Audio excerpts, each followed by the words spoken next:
பிரம்மா வந்து நீ உன்னுடைய உலகத்தில் நீ ஜனனம் பண்ண போகிற ஆரம்ப காலத்தில் அப்போ பிரம்மா எழுதினாரு, நீ நல்லா இருக்கணும், உலகத்தில் நல்லவனாக இருக்கணும், நீ நல்ல வாழ்வு வாழணும், நீ பல பேருக்கு உதவி செய்யணும்னு பிரம்மா எழுதினாரு. ஆனால் இங்கே பிறந்து பிறந்து பிறந்து இப்போ ஒரு மில்லுலேருந்து வெள்ளை துணி போட்டு வருது.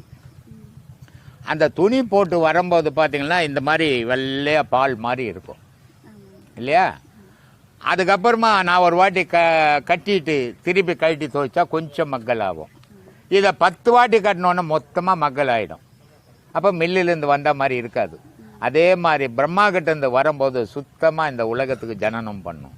ஆனால் நம்ம ஆசையினுடைய அளவு மீறி ஆசை சேத்துல பிறண்ட மாதிரி பிறண்டு பிறண்டு பிறண்டு நம்மளுடைய செயல்பாடுகளையே நம்மளையே நிர்ணயம் பண்ணிக்கிறோம். அதனால் இப்போத்தினுடைய பிறப்புக்கு அடிப்படையே நாமே, கடவுளே கிடையாது இல்லையா? இப்போ ஒரு குழந்தை பிறகுது, பிறந்த உடனே செத்து போகுது. கடவுள் பிறந்த உடனே கொல்லுவாரா? கொல்ல மாட்டார். அந்த உடல்நிலை அதுக்கு சரியான அமைப்பு இல்லாமல் போகிறதால அது இறக்குது. இது கடவுள் மேலே குறை சொல்லி பயனே இல்லை. ஏன்னா கடவுள் யாரையும் கொல்றதும் கிடையாது, யாரையும் காப்பாற்றுறதும் கிடையாது. மனிதனே தன்னை தானே அழிச்சின்னுக்கிறான் ஆசைன்ற ஒரு நோயால்.